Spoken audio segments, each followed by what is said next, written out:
ইঁচড়ের পকোড়া।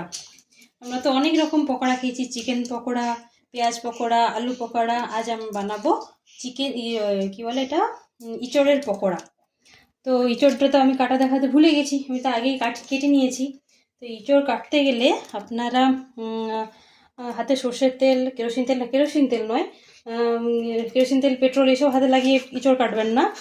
ইঁচড় কাটতে যে কোনো ভেজিটেবল অয়েল আপনি ইঁচড় কাটতে হাতে মেখে নেবেন। আর আমি বটিতে কেটেছি, তো বটিটা মাখিয়ে নেবেন। আমি ইঁচড় ছুরিতে কাটতে পারি না, তো এইরকমভাবে কেটে এটাকে আমি প্রেসার কুকারে দিয়ে সেদ্ধ করে নেব। এই দিলাম আমি প্রেসার কুকারে দিয়ে দিলাম, দিয়ে এটাতে এই গ্যাসে বসিয়ে দিয়ে এটাতে নুন দেব। যে কোনো একটু নুন দিতে হবে, এটার ভিতরে একটু নুন ঢুকে যায়। তারপরে এটাতে আমি দেব জল।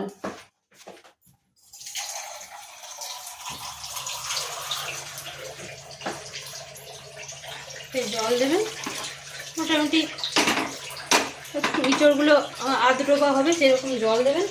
আর ইঁচড়ে তো আঠা থাকে, যাতে প্রেসার কুকারটায় আঠা না লেগে যায় বেশি, তাই জন্য একটু তেল দেবেন। দিয়ে ইঁচড়টা 3টে হুইসেল আসা পর্যন্ত, 3টে কি 4টে হুইসেল আসা পর্যন্ত এটা সেদ্ধ করে নেবেন। এই রেসিপিটা আমি যখন ভুবনেশ্বরে ছিলাম তখন এই রেসিপিটা আমার একজন উড়িয়া বান্ধবীর কাছে শিখেছিলাম, আমার পাশে প্রতিবেশী উড়িয়া বান্ধবীর কাছে শিখেছিলাম।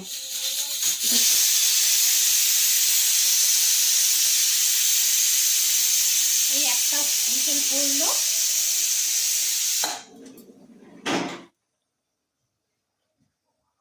এরকম আরো 2টো হুইসেল আসা পর্যন্ত আমি ওয়েট করব। গ্যাস রিলিজ হয়ে গেছে, প্রেসার কুকারটা ওপেন করবো, দেখে নেবো সেদ্ধ হয়েছে কিনা। হ্যাঁ, হয়ে গেছে সেদ্ধ।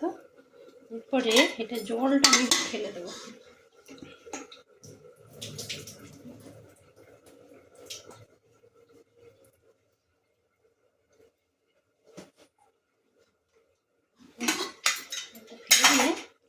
এটাকে এটার মধ্যে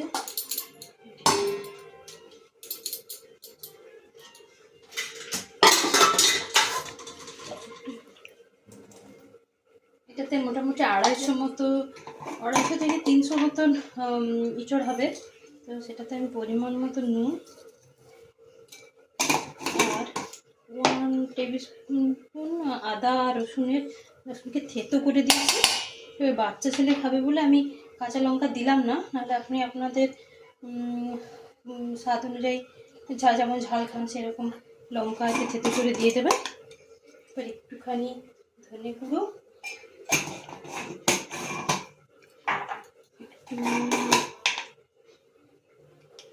জিরে গুঁড়ো, একটুখানি কাশ্মীরি রেড মির্চ পাউডার, হলুদ,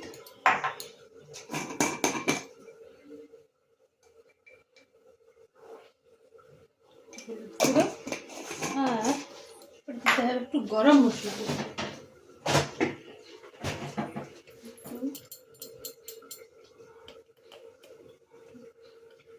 গরম মশলা গুঁড়ো দিয়ে তাকে এভাবে একটু মেখে নিতে হবে।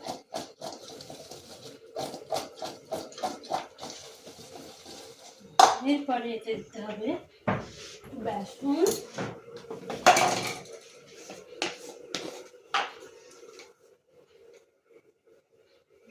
মোটামুটি 1 টেবিল স্পুন মতন বেসন দেবেন।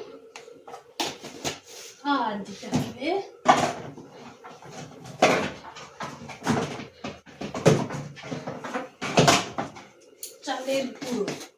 চালের গুঁড়োটা একটু বেশি দেবেন, তাহলে এটা বেশি ভালো ক্রাঞ্চি হয়। 2 টেবিল স্পুন মতন চালের গুঁড়ো দিয়ে মাখিয়ে রেখে দেবেন। একটু লেবুর রসও দিতে হয়, আমি হাতে করেই মাখিয়ে নিলাম। আর একটু চালের গুঁড়োটা দিতে হবে, মানে এটা একটু গায়ে গায়ে লেগে যাবে ব্যাপারটা।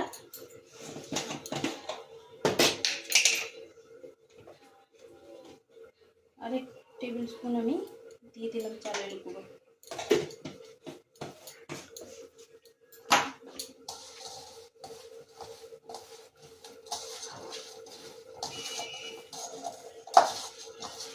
এটা একটু ভালো করে মাখিয়ে দিলাম, একটু চেপে চেপে মাখিয়ে নেবেন।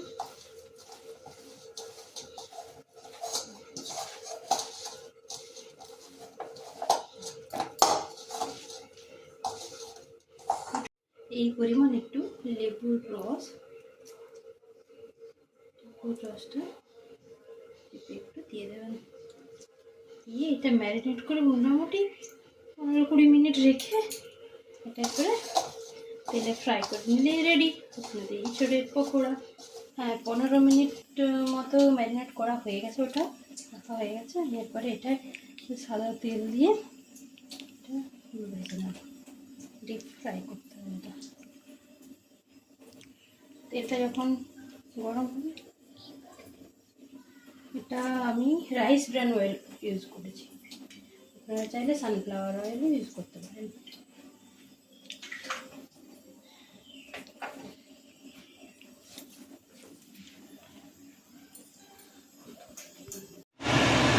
তেলটা গরম হয়ে গেছে, আমি এরপরে এইগুলো একটা একটা করে তুলে দেবো। তারপরে তেলটা আমি লো করে দেব।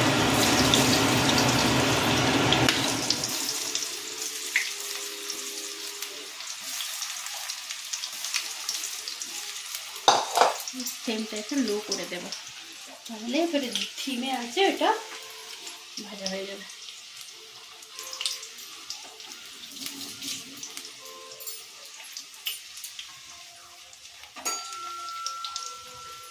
মাঝে মাঝে এটাকে নাড়াতে হবে।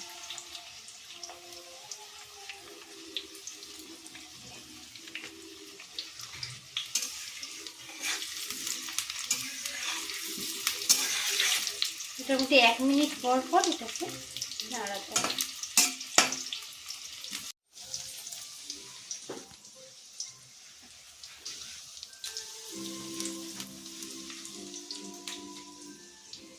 ঠিকঠাক হয়ে গেছে ভাজা, আর একটুখানি হবে।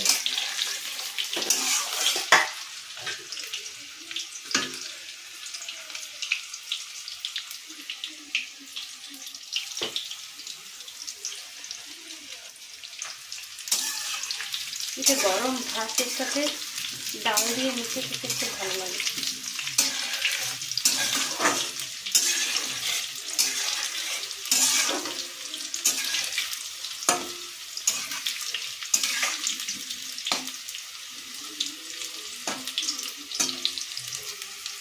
ফ্লেমটা আমি হাই করে দিয়ে এটা আমি এগুলো সব তুলে নেব। একটা টিস্যু পেপার নিয়েছি, এটা এক্সট্রা তেল থাকবে, এই টিস্যু পেপারটা ইয়ে হয়ে যাবে, টেনে নেবে।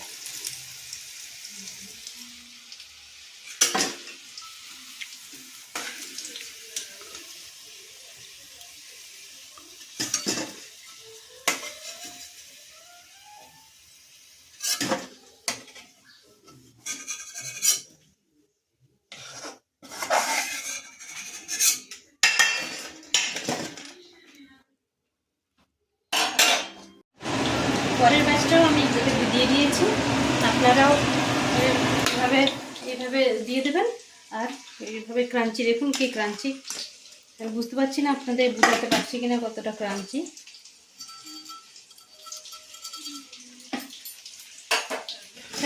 গরম গরম আপনারা ভাতের সাথে খাবেন। আর এই রেসিপিটা যদি আপনাদের ভালো লাগে, তাহলে আমি ইঁচড়ের আরেকটা রেসিপি, ইঁচড় তাওয়া ফ্রাইটা আমি আপনাদের সঙ্গে শেয়ার করব। নমস্কার।